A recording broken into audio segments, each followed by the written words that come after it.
This video will definitely trigger a lot of people's minds. Sasabihin ko na din ang magic words para hindi maalis ang video na to for entertainment purpose only.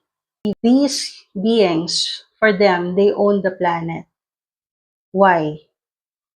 Napanatili nila yung presence nila. Then years had passed, nagkaroon na sila ng bloodline. Kahit libo-libong taon na ang nakalipas, they are still here. They are in the shadow, pulling strings. They are the real government na nagpapatakbo ng planetang ito. The shadow government na sinusunod ng mga pinuno ng bawat makapangyarihang bansa. That's why, as I've mentioned with my past videos na ilalagay ko sa screen, they've created systems that made us forget our own strength, our own abilities to create our own lives. Alam ko, this sounds crazy, but kung meron man katotohanan na dapat din malaman ng tao, hindi lang humans, ang buhay na nilikha sa universe. Marami pang ibang nilalang. Merong tumutulong sa atin upang matagpuan natin ang sarili nating liwanag. I call them interdimensional beings. I don't call them extraterrestrial or aliens. At meron din na gusto namang manatili ang kadiliman sa planetang ito. And unfortunately, sila mismo ang nagpapatakbo ng planetang ito. You can make your own research. Okay, nung una, feeling natin tayo nagpapatakbo ng buhay natin. But no, you're actually living the life that they have created for you on this planet. It's up to you. How are you going to find your own strength, your own power, your own light in this lifetime? Uulitin ko na naman yung mga sistemang binuo nila para sa atin. To remind us na hindi talaga tayo nagpapatakbo ng buhay natin kundi sila. Kung hindi ka pa nagigising. They gave us religion for us to live in guilt and in fear. They gave us government/chaotic leaders that are capable of making our lives miserable. They gave us education system that block our mind's natural ability. Instead, na-train tayo na parang robot, madaling diktahan. It is disguised as being obedient.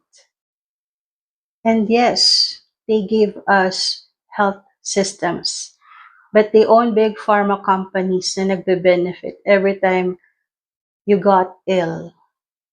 They own some food industry or food corporations where they put some ingredients to the food that we eat.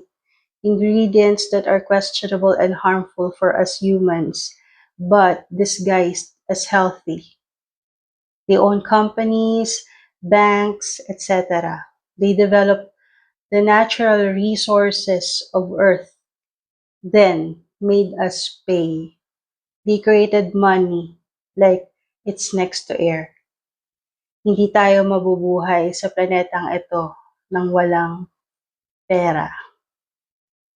That's why people are like slave workers for money so that we can pay everything to be able to live on this planet.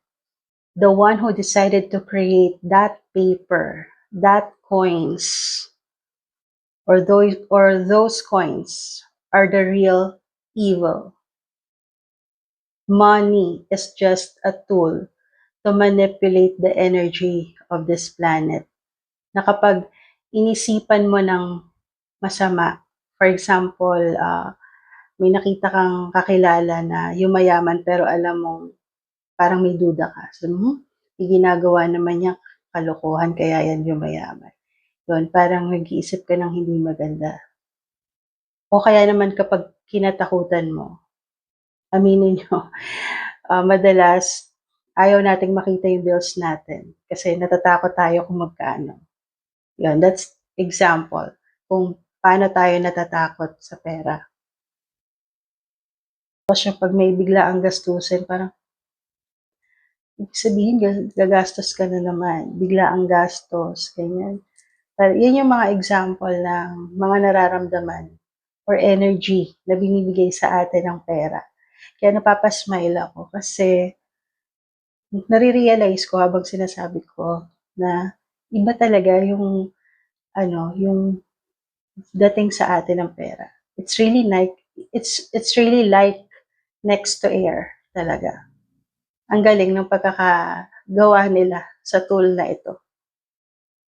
Pero dahil nasa atin na to, dahil kasama na natin sa buhay talaga ang pera, bigyan na lang din natin siya ng importansya para mas lapitan niya tayo. Pero ang pera ay bahagi lamang. In short, ang buhay mo ay nakadepende sa bumuo ng sistema. Ang buhay mo ay scripted, kaya paulit-ulit sa araw-araw. You are following the same pattern. Kaya ang buhay sa mundong to nagiging meaningless. Yung kaligayahan natin, yung relaxation, kailangan pang pag-ipunan para mangyari. And then, babalik ka ulit sa pagiging slave. Pagkatapos, kailangan mo uli mag-hustle. Akala mo nag-work ka para sa sarili mo, but the truth is, nagtatrabaho ka to pay all the systems that they have created. Lahat ng pagod mo, sila halos ang nagbe-benefit. Yung tira, yun ang napupunta sa'yo.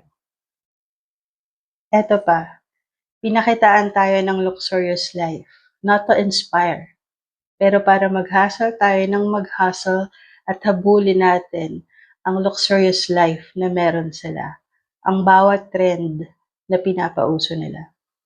I have nothing against rich people. Actually, we all deserve to live with abundance at this planet. If we have enough or even more than enough money, the kind of energy that we have is peaceful and free. You become peaceful kapag wala kang pinoproblema sa pera. Masaya ka kapag alam mo or masaya kang gumastos na hindi nag-aalala, knowing that you have more than enough to spend. Nakaka-happy talaga yun. Again, money is energy. And yes, marami naman na nakakausad, yung mayaman din sa sariling pagsisikap. They are fortunate na natagpuan nila ang sarili nilang creativity and talent. At congratulations to these people na pinakinggan ang sarili nila, kaya na-achieve nila ang kasaganahan. Pero hindi lahat ng yaman nakukuha dahil sa pagsisikap. Meron gumagamit ng panlalamang, panloloko, pangungurakot. Alam na natin kung sino sila. At meron din sa pagbebenta ng kanilang kaluluwa sa mga tinutukoy kong hindi mga tao na nagmamanipulate ng planetang to. Akala ko noon, tong mga kilalang taong to, yung sobrang sikat na mga taong to, nakuha nila yung yaman nila dahil sa talento, dahil sa galing nila. Pero yun pala, ang sobra-sobrang yaman na meron sila, hindi masukat na yaman talaga na meron sila, ay may connection pala sa mga nilalang na sinasabi kong nagpapatakbo sa planetang to. Hindi masukat na yaman ang kaya nilang i-offer kung ibebenta mo sa kanila ang iyong kaluluwa. Pero syempre, may kapalit yun. Madilim ang kapalit ng yaman na to. madilim ang kapalit ng kasikatan na ito. Makikita niyo lahat ng proof sa e-files na inilabas earlier this year. Ang issue ng e-files na tinabunan ng labanan sa Middle East. Ang punto ko, lovely souls, be curious, make your own research. Ito ang panahon para tanungin mo na ang iyong sarili. Ito ba talaga ang mundo na para sa akin? Because with all these things that's happening, it's about time to question your reality. Dahil ang pagtatanong, ang pag-alam sa katotohanan gaano man kadilim, ang magpapalaya sa ating lahat. Believe me or not. Ask yourself, ano ba talaga ang kahulugan ng buhay para sa akin? Ano ba talaga ang bagay na makapagbibigay sa akin ng kapanatagan? Ano ba talaga ang magpapalaya sa akin? Saan ko ba matatagpuan ang tunay na kaligayahan? Hanggang kailan ko papayagan na maging alipin ako ng sistema? Hanggang kailan ako papayag na abusuhin ng sistema? Kailan ko pipiliin ang sarili ko?